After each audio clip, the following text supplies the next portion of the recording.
সালাম আলাইকুম। বাপরে বাপ, মানে দ্যাটস কি? হ্যাঁ, আমি দেখছি আলেম সমাজের মধ্যে যারা আছেন, রাজনৈতিক নেতৃত্ব দেন, এক একজনের গলার আওয়াজ, পাওয়ার, টেবিলের থাপড়ানি। আমাদের অবশ্য এত আওয়াজ হয় না, কারণ আমরা শারীরিকভাবে হয়তো খুব বেশি কি বলা হয় যে ধরেন হয়তো এতটা ফিটনেস নাই আমাদের হুজুরদের, মাশাআল্লাহ যতটা আছে। তো গেল 2 থেকে 3 দিন যাবৎ সারা বাংলাদেশে বিএনপি নেতাকে ধমক দিয়া হালকা, আমার ধরেন মানে কি বলা হয় যে গ্রামের ভাষায় যে মোতাই ফেলার অবস্থা হয়েছিল, যে নবনির্বাচিত একজন, এই 2026-এর সংসদে নবনির্বাচিত একজন এমপি, যাকে আমরা হানজালা হিসাবে চিনি, যাকে চিড়িয়াখানায় রাখার প্রস্তাব দিয়েছে আবার রাশেদ খান আবার চিড়িয়াখানায় রাখার প্রস্তাব দিয়েছে হানজালা। তো একটা ভিডিও যেটা আমরা দেখেছি, সাইদ উদ্দিন আহমদ হানজালা একটা বৈঠকের মধ্যে বিএনপি নেতাকে মানে কাউন্টার করার পর টেবিল টুবিল থাপড়াইয়া পুরা অস্থির একটা পরিবেশ তৈরি করছে। তো আসলে কে হানজালা, চলুন দেখি আজকের ভিডিওতে তার সম্পর্কে কিছুটা তথ্য দেই।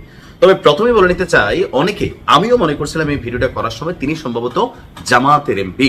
ভাবছিলাম যে কলিজা দেখো এরকম 2-4 পিস থাকলেই চলে, বেসিক্যালি তিনি জামাতের এমপি না।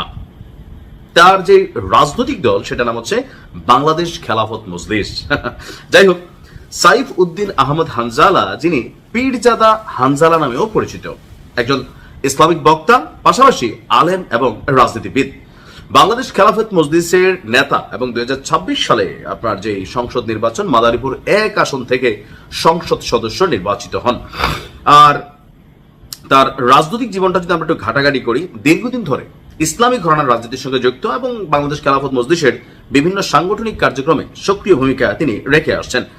আর রিক্সা প্রতীক নিয়ে মাদারীপুর 1 শিবচর আসন থেকে তিনি নির্বাচন করেছিলেন। আর নির্বাচনে খুবই অল্প ভোটের ব্যবধানে তিনি বিজয়ী হয়েছেন। 64,909টি ভোট তিনি পেয়েছেন। তো জামাতের সাথে তার কোনো রাজনৈতিক সম্পর্ক নেই। বেসিক্যালি এই যে 2026 সালে জামাতের যে ইসলামিক জোট ছিল, সেই জোটে বাংলাদেশ খেলাফত মজলিস থেকে যে নির্বাচন হয়েছে সেখান থেকেই আসলে কানেক্টেড।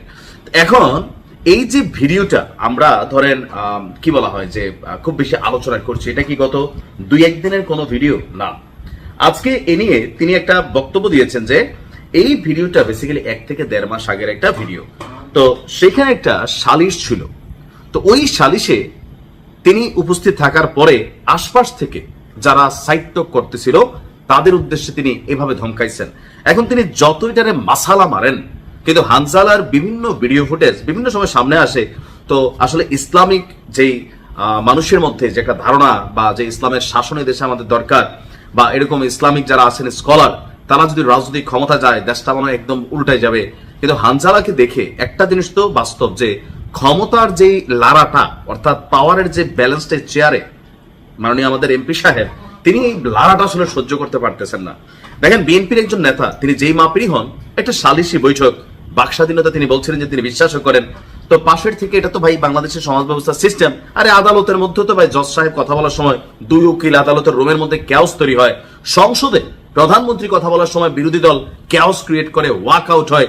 সেখানে আপনি কোন এমপি ভাই হানজালা ভাই, যে আপনি কথা বলার সময় সেখানে কেউ কথা বলতে পারবে না? আর আপনি যেভাবে টেবিল খাপড়াইতেছিলেন, যেভাবে কাপড়াইতেছিলেন, মানে মনে হচ্ছিল বিএনপির সেই নেতা কথা বলে অন্যায় করছে।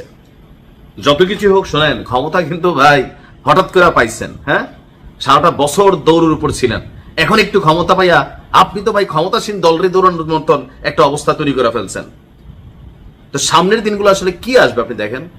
আপনাদের আচার আচরণ মাঝে মাঝে এতটা অধ্যত্বপূর্ণ হচ্ছে যে মানুষের অনেকের মধ্যে চিন্তা হচ্ছে যে আসলে বাংলাদেশে যে মানুষ মনে করে কলেমার পতাকা একদিন উঠবে, এই দেশে কলেমার পতাকা যাদের হাতে পড়বে, কেউ 501 নাম্বারকে নিয়ে বিজয় করবে, কিন্তু সিস্টেমটা কি সেটাই জানলাম না। আবার হানজালা ভাইয়ের যে লাফালাফি, কাফাকাফি, লম্ফ ঝম্ফ, তো সবকিছু মিলিয়ে আসলে কি সামহাউ ধরেন ট্যালেন্ট তো অবশ্যই, স্কলার অবশ্যই, কিন্তু যে ক্ষমতা আসার পর এটা যে লাড়া দিয়া ফেলে অহংকার, দাম্ভিকতা, সেটা হানজালার বক্তব্য স্পষ্ট। আমার মনে হচ্ছে উনি এটার ব্যাখ্যা যেভাবে দিচ্ছেন, এর পাশাপাশি সরি বলা উচিত ছিল। ভালো থাকুন, আসসালামু আলাইকুম।